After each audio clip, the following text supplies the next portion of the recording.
I became, as a young child, in a short, tiny body, emotionally the parents of my parents who were stuck emotionally. My father was a big man, overweight, tall. He was a big, hunky guy. But emotionally, psychologically, he was frozen in time. He was a boy. When he died at the age of 86, he was still the boy. So being the young parent for my parents, which again I didn't know at the time, has an impact. I became like a small adult. I had no playful childhood. I was super serious.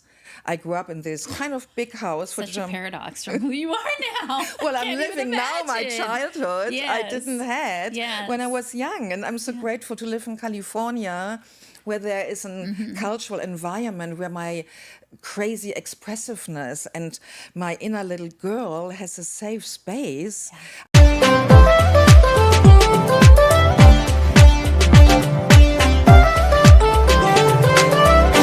Hi, everyone, and welcome back to another episode of Living Room Wisdom, where your story is your glory. I am so thrilled to have my girl and my co-author from Anatomy of Abundance here. This is Sylvia Becker-Hill, and I'm going to go all professional and give you official titles. She is a coaching pioneer. She's a stage edutainer, best-selling author, artist, and she's focused on liberating women or all people? Mainly women. Mainly women, that's what I thought. I always assume, so I like to make sure. But she helps women elevate their voices and their creativity. And when I tell you this woman is a super creative, but she's also an intellectual, which I love. And I think probably the people I love spending time the most have both, which is why we're friends. And we also love to have fun, and we love bright colors. So welcome, Sylvia! Yay! So excited to see you! So I have not seen you in a little while. This is going to be a lot of fun because I get to get all caught up on the haps. But what I want to do is I want to start off by sharing with the audience a little bit about your journey, because you're actually from Germany originally, right? Yes. And so I'd love to know how growing up in Germany with refugee heritage roots, what early experience shaped your hunger for freedom, creativity, and self-expression? Oh, wow. That's a big question. Beloved viewer, you hear my accent? Yes, I am born and raised in Germany. I was nearly 40 when I moved with my husband and two boys to United States. And it's my new home.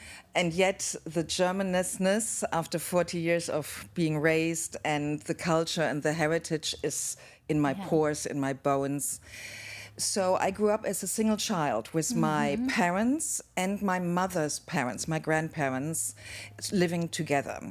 What obviously as a child you don't know, you don't understand, was that their life's experiences had a huge impact on me.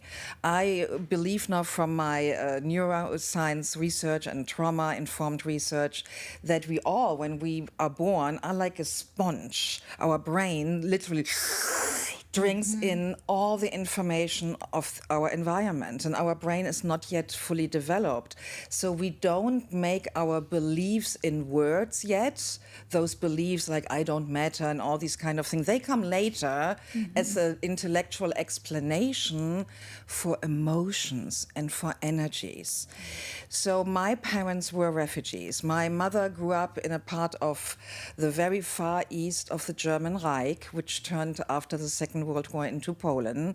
And she was for 2 years with her parents and her brother a refugee walking from the far east to the west and then running in the German west parts into other religious believers. My mother comes from the Roman Catholic background, and they tried to get safety with the Protestants, but they didn't like that. So it was a painful journey of literally going back and forth. And my mother was around 8-9 years old. And imagine, it was a time before the internet, before modern technology. Yeah. They were walking with 2 suitcases as the leftover of their belongings from everything they owned. My mother walking over frozen corpse on the side road, starving for many months. And these are things I didn't know as a child. Scarcity, like deep-rooted, real scarcity. Real scarcity and fear and anxiety. Her father was nearly killed in front of her eyes by the Russian soldiers. She was hiding under hay balls in a big barn, listening, this makes me always choke up, for hours, Russian soldiers raping women on the other side of the wall. Like here, if this would be the barn wall on the other side. Things like this shape a girl, a human being. And when obviously later in her life she became married and then pregnant, carrying me, all that gets transfused into us. I agree. When we grow in the mother's womb, our developing brain, our cells, I didn't know about anything I'm telling you till around my 40s, because in Germany there was this collective trauma. No one talked about it. My father, who was born in the hometown I later grew up in, he was a refugee with his mother in south of Germany, in Bavaria. Very different cultural circumstances. But because he was from the north, there was a mean word the Bavarian people called all the refugees from the north, the Saupreis, which means like the pig from Prussia. Oh, wow. And he was physically abused by Catholic priests. I mean, I could go on for hours. So there's a lot of trauma, a lot of trauma, deep-seated trauma in my parents when they were children. It was never addressed, never talked about. Therapy in Germany was not a thing. So as a child, I sucked this all in without conscious understanding. And then my parents and my grandparents, they all loved me. And they told me every day of my childhood, I'm their sunshine, which sounds so beautiful. But as a young child, when you hear that every day, it creates a pattern, which I learned literally in my late 40s about, of so-called parentization. I became, as a young child, in a short, tiny body, emotionally the parents of my parents who were stuck emotionally in the my father was a big man, overweight, tall. He was a big, hunky guy. But emotionally, psychologically, he was frozen in time. He was a boy. When he died at the age of 86, he was still the boy from the Second World War. So being the young parent for my parents, which, again, I didn't know at the time, has an impact. I became like a small adult. I had no playful childhood. I was super serious. I grew up in this kind of big house. Such a paradox from who you are now. Well, I'm living now my childhood I didn't have when I was young. And I'm so grateful to live in California, where there is a cultural environment where my crazy expressiveness and my inner little girl has a safe space. I wear sometimes wigs and look like a little girl going to the grocery store, and people love me and respect me for that and don't judge me. So for me, living here in California turned into a healing experience. Wow. And did you know that when you came here? Tell us a little bit about your journey and how you ended up here in the States. Okay, Since it was so recent. I didn't realize it was so recent. So this is now a big jump forward. I had, this would be for another podcast, I had 2 engagements with German men not working out. And I was in my early 30s. And I grew up with my beloved mother, who, because of the certain World War trauma, she was always very anxious. So safety was her most understandably important value. And she indoctrinated me from early on. The most important job of every woman is to find the right husband by the age of 25. Oh, there was a deadline. Yeah, because after that, everything falls apart. It goes to hell. Your life is over. your resources are not any longer so shining. Oh my gosh. And I grew up in a German cultural environment in the 70s and 80s, very influenced by the feministic movement. So consciously, I was fighting my mother's doctrine and rule. Consciously. Bucking against the system. But subconsciously, of course, sorry, I have something in my mouth. But subconsciously, of course, I followed that rule from my mother. Yeah. So anyway, 2 engagements not working out with German men. So I realized I might need to open up my mind and heart to not know who the right man as a partner is for me. So I literally burned my list. You know, the list we women make, like certain height, certain type, certain profession, la, la, la, la, la. I realized, well, probably my ego chose the wrong partners. There must be then something wrong with the list. So I burned that list. And at the time, I was on a spiritual self-development path, going through a training which was originated in the United States. I went through it in Germany. But once a year, there was a conference in the United States in Orlando, Florida. And I had fallen in love during one of these trainings with someone who was a master trainer in that methodology. And the space that man was able to provide to me, I mean, nothing happened between him and me, but it was a bit like when you go to a farmer's market and they give you a little taster. Yes. So I tasted. It's like the universe saying, here, taste this sweetness. This is what's possible for you, right? This is possible when you are in a partnership with an evolved other human being. So I made the conscious decision that I only marry a man who is trained in that kind of space, giving, listening skills. So I flew to Orlando, Florida, and to make a beautiful story super short, I created what my intention was. And my husband, as you know him, Peter, is from New Zealand. So literally, when, beloved viewer, if you take, my fist would be the globe, and you take a long needle and you poke it from Germany through the globe and come out the other side, that's where New Zealand is. So he couldn't live further away. Only Antarctica is further. So we dated around the world for 1 year. So when people complain, they have a long-distance relationship. Yeah, and then I ask super them, long distance. Yeah, we live here close to San Diego. And then they say, oh, he's in L.A. Okay, I know the traffic is bad to LA, but that's not long distance from my experience. Anyway, so we got married on a beach in New Zealand, and we will celebrate this December 25 years. Yay, we go back to the beach and have like a beautiful renewal of our vows. And he, again, long story, he moved after we got married to Germany, so we lived 5 years in Germany. And my husband was not very happy culturally in Germany. So we both had the vision to start together in a third culture where none of us is at home, but we both start together new and fresh.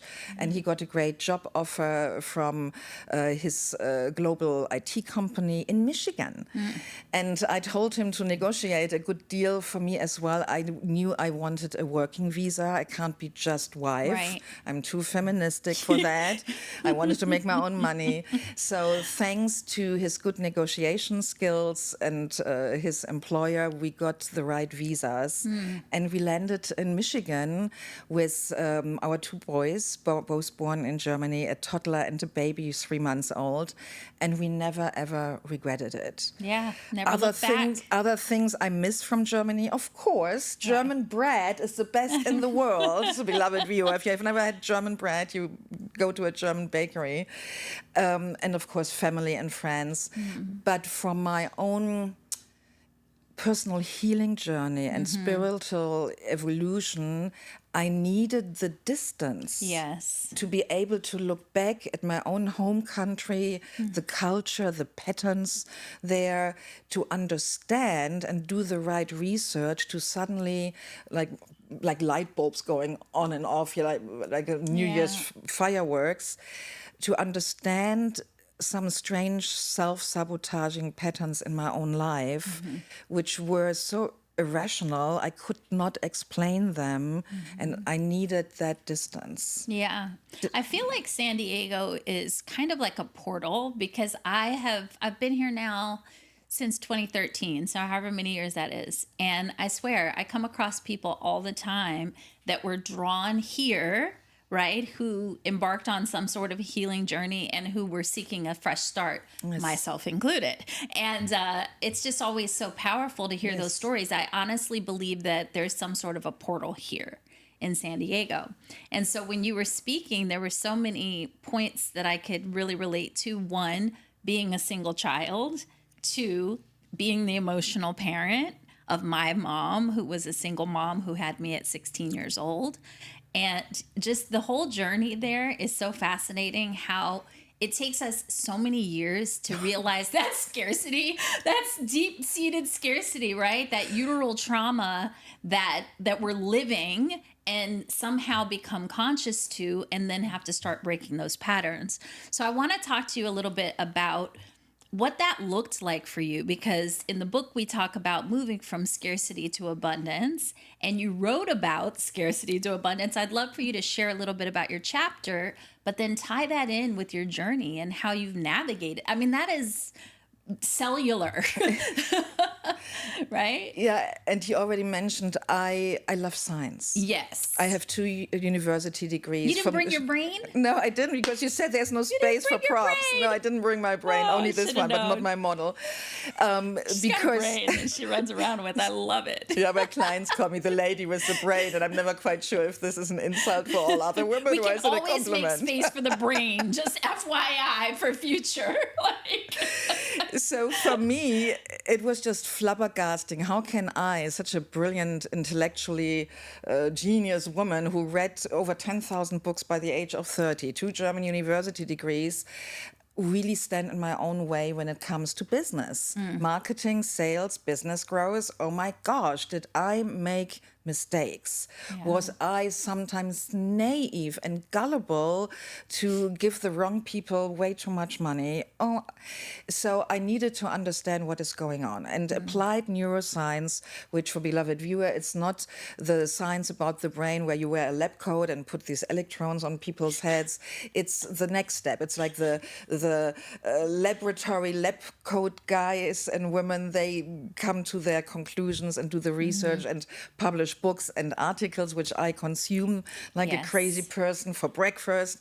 And then applied neuroscience is that people like me, we call ourselves neuroplasticians, where we use that research and apply it to everyday life problems. For example, procrastination.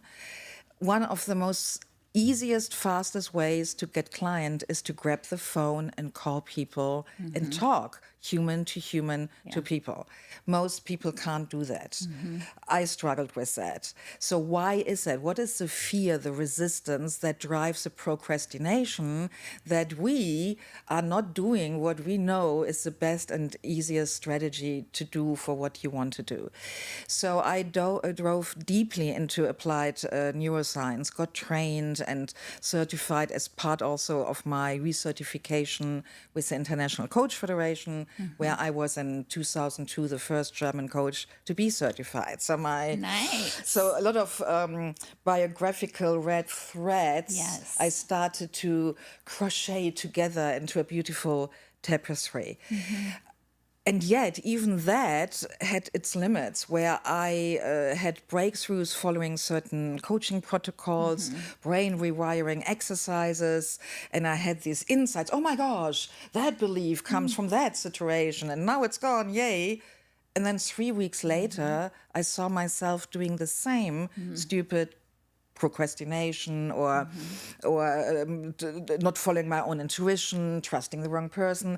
So there was still a barrier. There was still a wall I ran into.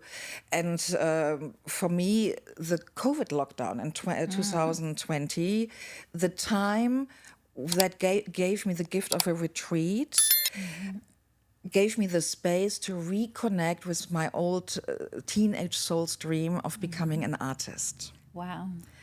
and taking the lid of my own creativity and diving into the soul's language of colors and shapes and forms gave me, the otherwise wordy scientist with all this intellectual book reading, etc., the missing piece, the missing link for my own inner healing. Talk therapy goes to a certain result. Gotta have an integration. There's a certain barrier how far executive coaching can, like everything which is purely intellectual through words. It's fantastic. I'm so grateful we have all these methods. But when it comes to these deeply ingrained subconscious things from early childhood, they are energetics in your body. Exactly. So I added a lot of trainings and certifications in somatic coaching, in body-focused modalities, and came up now with my own cocktail of it all, which I call neurocreativity. Love it. So I draw, I doodle, I paint with my clients, and often there are no words for the deepest issues, but there are colors or shapes or forms. And we can literally grab that which is stuck in our body with the help of our attention beam and bring it out and use a pen. I sometimes have tiny pieces of paper in my car on the floor or in my wallet, the backside of a Walmart receipt. Recently, I had the most profound breakthrough on the parking lot using a pen, using my center of my steering wheel as a little desk in my car because something triggered me. I saw a guy bullying his wife or partner at Walmart, and I needed to process my own emotional reaction to what I witnessed.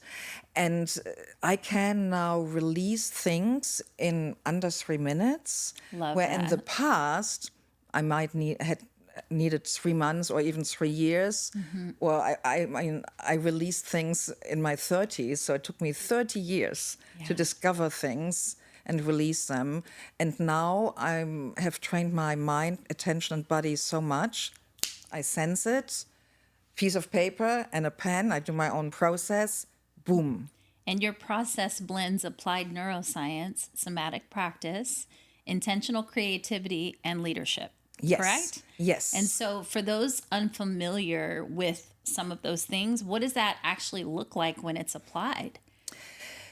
When it's applied, you need to make it that fast and effective. There is a certain training. So the end result looks fast and easy, but it is based on, in my case, decades, and for my clients, sometimes weeks of training of certain skills.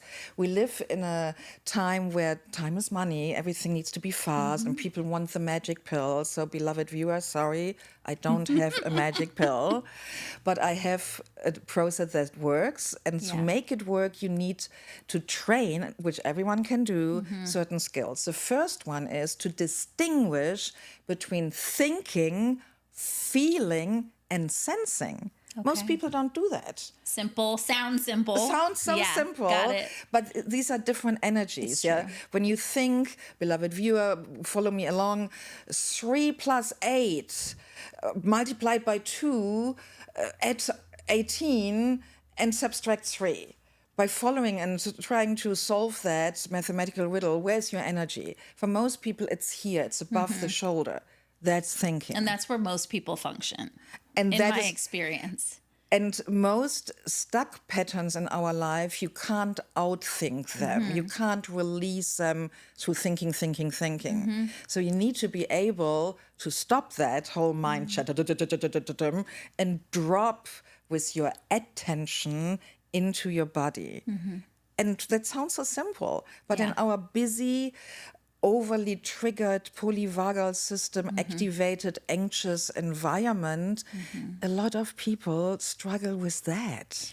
Well, we'll go back to our models. We didn't see that modeled for us. So how would we learn it? You know what I mean? So it takes for us to grow and get into different environments. They always say that you can't solve a problem in the same environment it was created in, right? So we get to grow, we get to build new associations and learn new things. And then we come, we end up discovering the tools to help ourselves, which then turns into a lot of times the tools we then go help others with, right? Yes. But that is literally transmuting the scarcity to the abundance.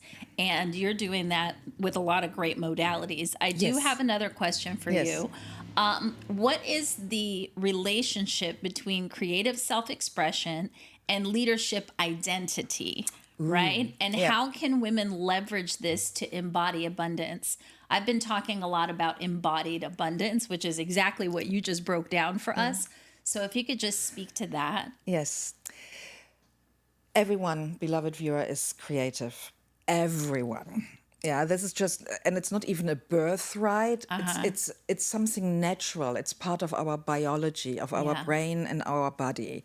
If you, beloved viewer, remember as a child when you were really, really bored. Let's say in front of the house of your mom where you lived, or you were waiting for the school bus to come, or you were on the beach. Most children, when they are bored, they all do the same thing around the world. When they are bare feet, they use their toes. When they have shoes on, they use their finger. They start to doodle in the dirt, in the sand. And sadly, the worst thing mothers can do is slap their fingers out and stop that. I say this is the worst thing to do because this is literally the natural impulse to shape the moment. The human brain doesn't like boredom. The human brain and body, we are a conduct. And depending on your spiritual background, whatever you believe into a god, goddess, for me, the word creativity comes from creare, kreieren, creativity. And that has to do with the creator. Doesn't matter what religious belief you have. Something, someone, a god, goddess, nature, universe, created all of that. And that spark in us human, connecting us with that big, undescribable, beyond our comprehension thing, is the creativity. I love that. It runs through us permanently. It's just our society, starting with a slap on the finger, and then school systems where children have to sit straight and still, and school books with lines or with grids. By the way, I have only notebooks which are blank, completely blank, because the brain, it's like a cage. As soon as you put lines for writing or a grid for the numbers, etc. on paper, you create a cage. Restriction, Yeah, you create a restriction because there was the rule in school, don't draw over the lines, color inside the lines, F that. It's actually counterintuitive to the truth of who we are. So coming back to your question, so to be a powerful leader, you need access to your intuition, to your soul's guidance, to your creativity. A leader who is disconnected from these three things, their inner soul's guidance, intuition, creativity, which are so close intertwined. These words are construct. These three things are more or less the same. You can't be a fully embodied problem-solving leader. I mean, leaders are human beings who dare to solve problems and enroll others into their solutions. So if you can't analyze a problem creatively, if you can't come up with solutions creatively, if you can't enroll people into creative ways, into your vision, you can't be a leader. So for me, having access to your creativity, like permanently on the spot, any moment you want to have access, is the foundation of leadership. That's simple. This is beautiful, the way this is rounding out the conversation, because our viewers are high-achieving women. They're very successful, often overachievers, perfectionists, recovering, recovering, right? Us, right? And so for those women who have built this incredible success, like from the outside looking in, looks so stunning and so beautiful. She moved from Germany. She overcame. She created success. She met the love of her life. They've been married for 20 years, like all these beautiful things. And yet, sometimes you build it in a way that imprisons you. And at some point, you start to feel frustrated and maybe desire a change, right? which once you build that, it's kind of hard to break that down. So in the vein of what we're talking about, connecting with intuition, dropping into your body, like becoming an embodied leader, as we're closing out the episode, I want you to give one tip or one step that someone can take today to start tapping into that creativity again. Yes. In order to be very easy. Yes. Beloved viewer, always, always, always have a notebook and a pen beside your bed, beside your favorite chair at home, sofa at home, and also on the side seat of your car. And even without knowing any of my neurocreativity big processes, short, long, just the simple act when you feel triggered, agitated, off, not in a good high energy, put your timer on your phone for minimum 1 minute. If you are strongly triggered, maybe 3 minutes. Take a blank piece of paper page in your notebook and the pen. Take a few deep breaths and allow the pen to dance with from your wrist, dance over the piece of paper and just doodle. Just let the energy that's in your body come out and dance over the page and visualize it, express it.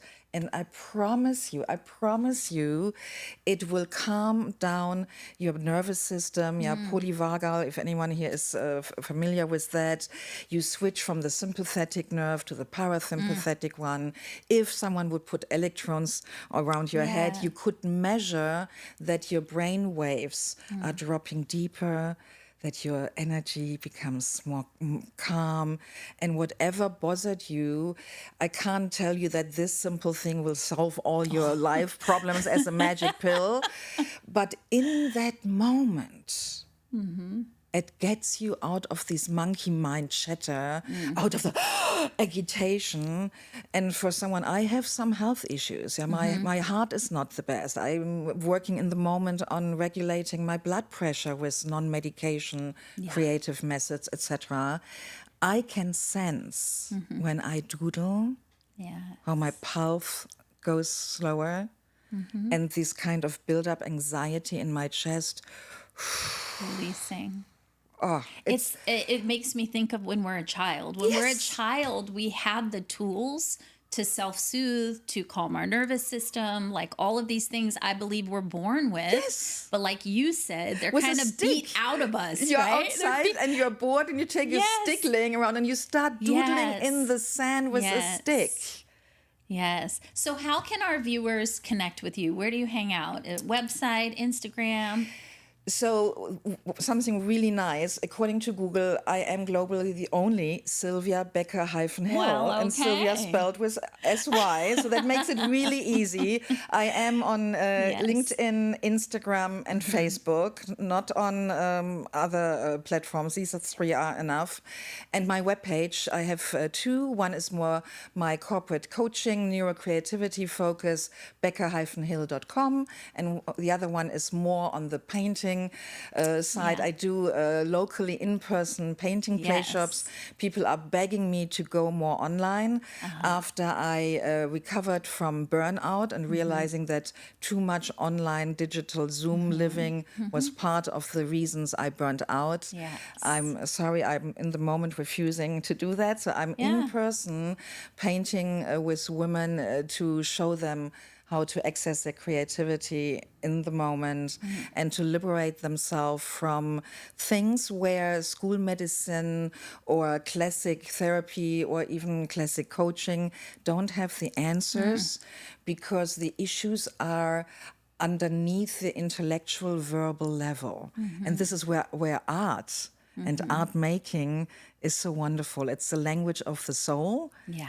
And I can now process and release things in a few minutes that took me myself in the past minimum a year or sometimes years. Well, we're going to go ahead and put all of Sylvia's information in the show notes along with the 2 web pages that she shared. So that if you're interested in attending one of those play shops, right, creative shops, bring her behind to San Diego. I mean, there's worse things that can happen. It's not that hard. And with that, I want to thank you so much for being here, for sharing. Definitely, of course, get the Anatomy of Abundance book and read more. But also, you have a whole library of books that you've been writing recently. So again, connect with Sylvia, learn more about her work. And join the ecosystem, right? Yeah, and thank you for your trust. This was such a pleasure, our shared book project. This was the beginning. This was the binder. Yes, and now our local friendship. So thank you. And beloved viewer, remember, paper and pen is your key to access your intuition and your creativity. Absolutely. And thank you all for joining us on another episode of Living Room Wisdom, where your story is your glory. If you enjoyed this episode, go ahead and give us a subscribe, a like, a comment, all of the above. And breaking news, I want to invite you to become a part of our collective, our Sovereign CEO Collective, so you can be in the presence of beautiful, intelligent, creative women like Sylvia, along with all of our other guests as well. So the show notes, there'll be a link there for you to check out, and we'll see you next week, same time, same channel on Living Room Wisdom. Bye.